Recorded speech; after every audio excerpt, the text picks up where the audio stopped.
జగన్మోహన్ రెడ్డిని తిట్టడానికే మంత్రి పదవులు ఇచ్చారా అంటూ మాజీ ఉప ముఖ్యమంత్రి పాముల పుష్పశ్రీవాణి మహిళా మంత్రులు సంచారాన్ని సవితలపై తీవ్రస్థాయిలో మండిపడ్డారు.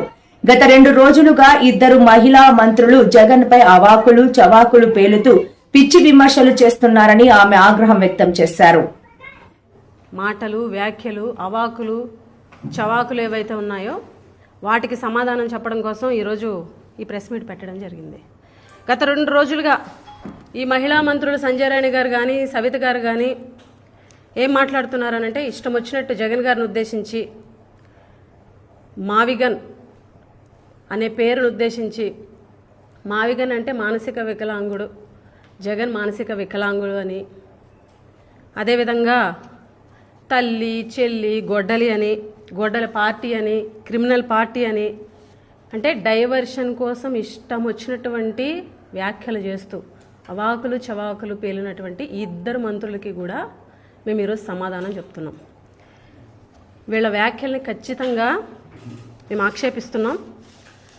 ఎందుకనంటే అసలు వీళ్ళు ఈ వ్యాఖ్యలు చేయడానికి కారణం ఏంటి అని చూస్తే, యాజ్ యూజువల్గా ఎప్పుడు కూడా తెలుగుదేశం పార్టీలో ఉన్నటువంటి పెద్దలు, నాయకులు, ఇలాంటి మంత్రులు, మహిళా మంత్రులు అందరూ కూడాను డైవర్షన్ పాలిటిక్స్ కోసం ఇలాంటి వ్యాఖ్యలు చేస్తూ ఉంటారు, రెచ్చగొట్టే వ్యాఖ్యలు చేస్తూ ఉంటారు. డైవర్షన్ పాలిటిక్స్ ఎందుకు అనంటే, ఏదైతే ఈ రాష్ట్రంలో జరుగుతున్నటువంటి అవినీతి, అక్రమాలు, అమరావతి పేరు చెప్పి వీళ్ళు చేస్తున్నటువంటి దోపిడీ ఏదైతే ఉందో దాన్ని ప్రశ్నించినందుకు ఈ రాష్ట్రాన్ని అప్పుల ఊబిలోకి ఈరోజు తీసుకెళ్తున్నటువంటి ఈ ప్రభుత్వాన్ని, ఈ రాష్ట్ర ప్రభుత్వాన్ని ప్రశ్నించినందుకు జగన్మోహన్ రెడ్డి గారి వ్యక్తిత్వాన్ని ఈరోజు హననం చేస్తూ జగన్మోహన్ రెడ్డి గారి మీద ఇలాంటి అవాకులు చవాకులు పేలేటువంటి పరిస్థితి కనిపిస్తుంది. మీరు ఇన్ని డైవర్షన్ పాలిటిక్స్ చేసినా, ఇంత గట్టిగా ఈ మహిళా మంత్రులు ఇద్దరూ కూడా ఎంత గట్టిగా అంటే అంత గట్టిగా, అంటే గట్టిగా మాట్లాడితే, గట్టిగా వాగితే అబద్ధాలు నిజాలైపోవు, నిజాలు అబద్ధాలు అయిపోవు. ఈరోజు కేవలం మీ అవినీతిని ప్రశ్నిస్తున్నారని చెప్పేసి జగన్మోహన్ రెడ్డి గారి మీద ఈరోజు అవాకులు చవాకులు పేలుతున్నారు, వ్యక్తిత్వ హననం చేస్తున్నారు. వీళ్ళు ఎంత కన్స్ట్రక్టివ్గా అబద్ధాలు ఆడతారనంటే, ఎంత కన్స్ట్రక్టివ్గా అబద్ధాలని బిల్డప్ చేస్తారనంటే, ఫస్ట్ వీళ్ళ ఎల్లో మీడియాలో వార్తను ప్రసారం చేస్తారు. ఆ తర్వాత ఎల్లో మీడియాలో ప్రసారం అయిన తర్వాత పోలీసులు దాని మీద ఎంక్వైరీకి వెళ్ళడం, దాని మీద కేసులు పెట్టడం, తర్వాత వీళ్ళందరూ వచ్చి ఆ స్క్రిప్ట్ మీడియా ముందుకు వచ్చి చదవడం, ఈ ఆర్టిస్టులు అందరూ కూడా. సో ఇదంతా కేవలం డైవర్షన్ కోసం మాత్రమే. ఈ ఆరోపణలు, తల్లి చెల్లి గొడ్డలి, ఇవన్నీ ఆరోపణలు వీళ్ళకేం కొత్త కాదు. ఇవేం కొత్త ఆరోపణలు కూడా కాదు, ఇవేం కొత్త అబద్ధాలు కూడా కాదు. ఎలక్షన్ ముందు మాట్లాడారు, ఎలక్షన్ ప్రచారంలో మాట్లాడారు, మేము అధికారంలో ఉన్నప్పుడు మాట్లాడారు, జగన్మోహన్ రెడ్డి గారు ముఖ్యమంత్రిగా ఉన్నప్పుడు మాట్లాడారు, ఈరోజు కూడా మాట్లాడుతున్నారు. మ్యాటర్ ఒకటే, అబద్ధాలు ఒకటే, ఆరోపణలు ఒకటే. అన్నిటికీ కొత్త డ్రెస్ తగిలిస్తారనమాట, తగిలించి ప్రజల ముందు పెడతారు. అంటే మీరు ఎన్ని అబద్ధాలు మాట్లాడినా, ఎన్ని అవాకులు చవాకులు మాట్లాడినా, ఎంత తప్పుడు ఆరోపణలు చేసినా, అంటే ప్రజలు పిచ్చోళ్ళు అనుకుంటున్నారా? మీరు ఏది చెప్తే అది నమ్ముతారు ప్రజలను అనుకుంటున్నారా? ఈరోజు ఎలక్షన్ ముందు మీరు ఇచ్చినటువంటి హామీలు ఏమైనాయి? 2 సంవత్సరాలు అయింది మీరు అధికారంలోకి వచ్చి. ఈ 2 సంవత్సరాలు మీరు అధికారంలోకి వచ్చిన తర్వాత ఈరోజు ప్రతిపక్షంగా వైఎస్ఆర్ కాంగ్రెస్ పార్టీ తరఫున మేము ప్రశ్నిస్తే, ఫీజు రీఎంబర్స్మెంట్ ఆగిపోయిందని ప్రశ్నిస్తే, తల్లి చెల్లి గొడ్డలి, ఆరోగ్యశ్రీ ఆగిపోయింది మహాప్రభు అని మేము క్వశ్చన్ చేస్తే, తల్లి చెల్లి గొడ్డలి. మీరు ఇచ్చినటువంటి హామీలు ఏమయ్యాయి? ఆడబిడ్డ నిదేది అని అంటే తల్లి చెల్లి గొడ్డలి. 20 లక్షల ఉద్యోగాలు ఏమైనాయి అని అంటే తల్లి చెల్లి గొడ్డలి. ఇది తప్ప వేరేది రాదు. ఎందుకు? గతంలో చేశారు కదా ఆరోపణలు, ఎలక్షన్ ముందు చేశారు కదా, ఎలక్షన్ ముందు చెప్పారు కదా ఈ అబద్ధాలు, ఈ ఆరోపణలు. మళ్ళీ ఎందుకు చెప్తున్నారనంటే, కొత్తగా అబద్ధం చెప్పడానికి ఏమీ లేదు, కొత్త ఆరోపణలు ఏమీ లేవు. అందుకే పాత ఆరోపణలకి కొత్త డ్రెస్ వేసి ఈరోజు మీడియా ముందుకు వచ్చి వల్లించేటువంటి పరిస్థితి ఈ ప్రభుత్వంలో కనిపిస్తుంది. వీళ్ళేమంటారంటే, తల్లిని చెల్లిని గెంటేశారు, ఆస్తుల కోసం గెంటేశారు అని చెప్పేసి చెప్తున్నారు. తల్లిని చెల్లిని గెంటేశారని చెప్పేసి మీరు అంటున్నారు కదా, అసలు జగన్మోహన్ రెడ్డి గారు వాళ్ళ చెల్లికి ఇచ్చినటువంటి అంత ఆస్తి ఏ సోదరుడైనా ఏ సోదరికైనా ఇచ్చారా మీరు చెప్పగలరా? మీ దగ్గర కేస్ స్టడీ ఉందా? ఈరోజు ఇదే చంద్రబాబు నాయుడు గారికి చెల్లెలు ఉన్నారు, వాళ్ళకి ఎంత ఆస్తులు ఇచ్చారు, హెరిటేజ్లో ఎంత వాటా ఇచ్చారు, మీరు చెప్పగలరా?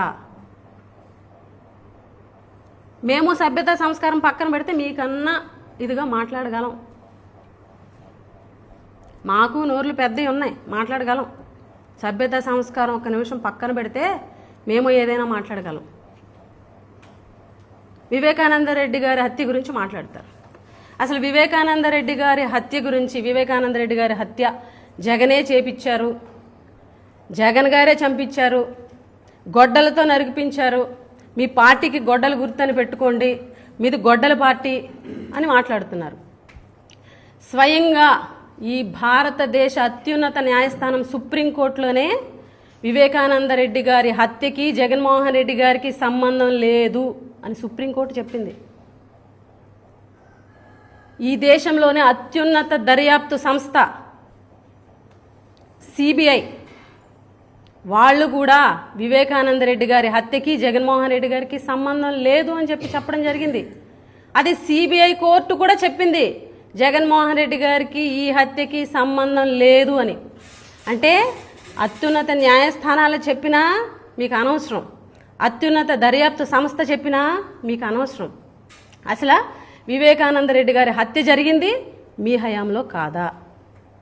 వివేకానంద రెడ్డి గారి హత్య మా గవర్నమెంట్లో దర్యాప్తు జరిగింది, మా గవర్నమెంట్లో దర్యాప్తు చేశారు. తర్వాత మీ గవర్నమెంట్ వచ్చింది, మీ ప్రభుత్వం ఉంది, సెంట్రల్లో కూడా మొత్తం మీ కూటమే ఈరోజు మీ ఎన్డీఏ గవర్నమెంట్లో ఉన్నటువంటి సంస్థలకు కూడా ఈరోజు జగన్మోహన్ రెడ్డి గారికి సంబంధం లేదు అని చెబుతుంటే, అంటే మీరు ఒక అబద్ధపు స్క్రిప్ట్ ఎంచుకున్నారు కాబట్టి ఆ అబద్ధపు స్క్రిప్ట్ని ప్రజల ముందు పెట్టేటువంటి ప్రయత్నం చేస్తున్నారు. ఈరోజు మేము ఒకటే సూటిగా ప్రశ్నిస్తున్నాము, ఏదైతే వివేకానంద రెడ్డి గారి హత్య కేసులో నిందితుడైనటువంటి దస్తగిరి ఎవరైతే ఉన్నారో ఆ దస్తగిరికి సంబంధించి లాయర్ ఎవరు?